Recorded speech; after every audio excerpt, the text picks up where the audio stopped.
Olá, queridos alunos, vamos a mais uma aula de História, nossa última aula de História desse segundo trimestre. Bom, na aula passada nós estávamos falando sobre as independências na América Espanhola. Hoje continuaremos falando sobre esse conteúdo. Falaremos sobre a independência do México, falaremos sobre as independências na América Central, falaremos sobre Cuba e Porto Rico, falaremos também sobre as independências na América do Sul e falaremos sobre o caso da independência do Uruguai. Conteúdo um pouquinho extenso, tá?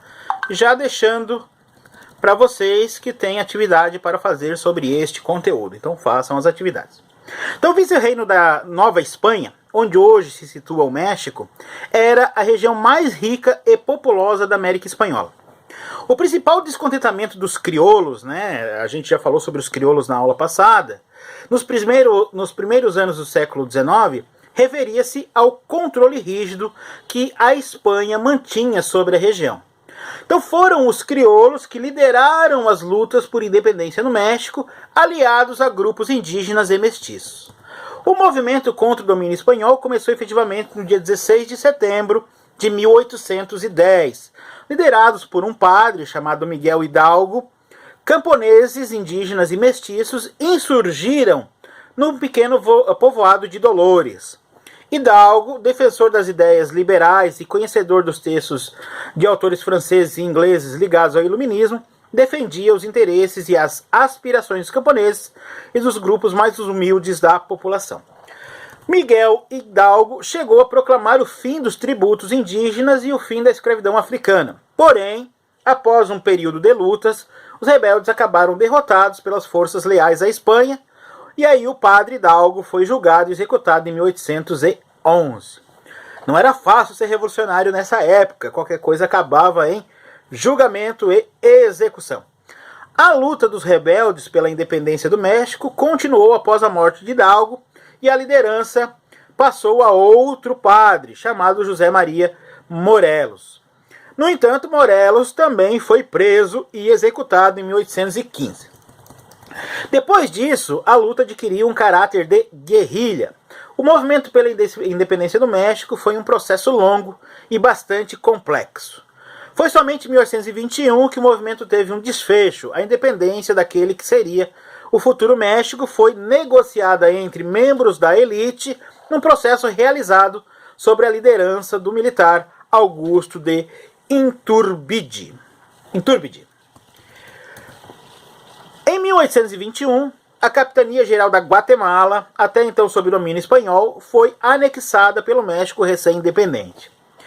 2 anos depois, a região rompeu com o México e formou as Províncias Unidas da América Central. Em 1838, as Províncias Unidas se fragmentaram em diversos países. Então, Guatemala, Honduras, El Salvador, Nicarágua e Costa Rica surgiram, então, a partir dessas Províncias Unidas. Cuba e Porto Rico foram as duas últimas grandes áreas coloniais da América Espanhola a obter independência.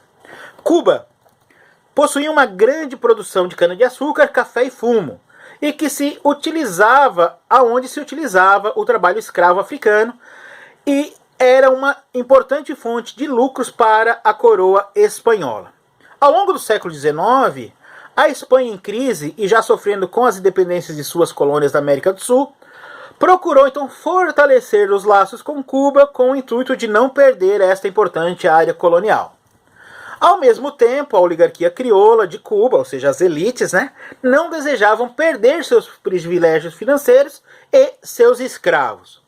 Então a primeira tentativa de independência em Cuba ocorreu entre 1868 e 1878, na chamada Guerra dos 10 Anos.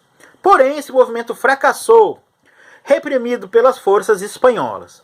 Depois, a partir de 1895, as lutas pela independência passaram a ser lideradas por José Martí, político, jornalista e filósofo cubano que organizou levantes simultâneos em diversas localidades da ilha. Essas lutas tiveram caráter popular, ou seja, tiveram uma participação da população, principalmente camponeses e de pessoas da cidade. Em 1898, quando as lutas estavam perto do fim, os Estados Unidos entraram no conflito do lado de Cuba e contra os espanhóis. Por quê?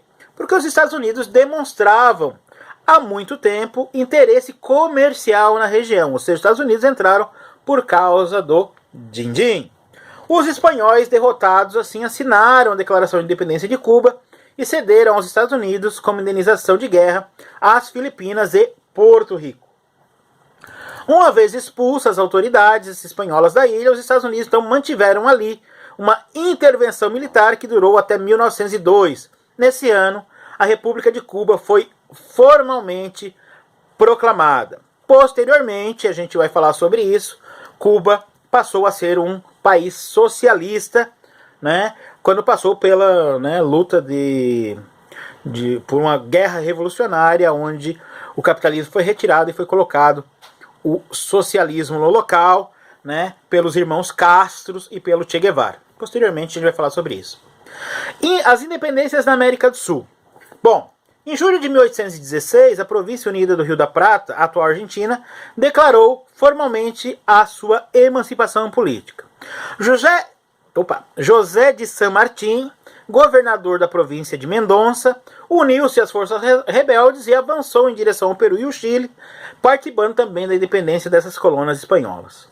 No norte da América do Sul, a guerra pela independência era conduzida pelo venezuelano Simón Bolívar. Em 1819, após combater os espanhóis, Bolívar proclamou a independência da Gran Colômbia, que compreendia principalmente os territórios do Equador, Colômbia, Panamá e Venezuela. 3 anos depois, um dos seus generais, Antônio de Sucre, libertou o Alto Peru, contribuindo para o surgimento de um novo país, a Bolívia. Em 1811, o lado oriental do vice-reino do Rio da Prata foi invadido por brasileiros, por luso-brasileiros, né? Que até então não era Brasil, continuávamos colônia. Para libertar a região, o general José Gervásio Artigas reuniu-se à Junta Revolucionária de Buenos Aires e sitiou Montevidéu, expulsando os invasores. 4 anos depois, as tropas de Artigas também expulsaram os espanhóis da cidade, onde o líder revolucionário instalou um governo independente. Artigas, entre outras medidas, promulgou uma lei que previa o confisco de terras e a sua distribuição entre indígenas, negros livres e crioulos pobres. Seu projeto, no entanto, foi violentamente combatido pelas elites, de Buenos Aires e por novas iniciativas expansionistas luso-brasileiras. Derrotados, o exército de Artigas se exilou no Paraguai em 1820. No ano seguinte, o lado oriental foi anexado ao Brasil com o nome de Província Cisplatina. A região só obteve sua efetiva independência em 1828, após negociação e acordos com o Brasil e com a Argentina. Façam atividade, até a próxima aula, que continuaremos falando sobre a independência da América Espanhola. Um abraço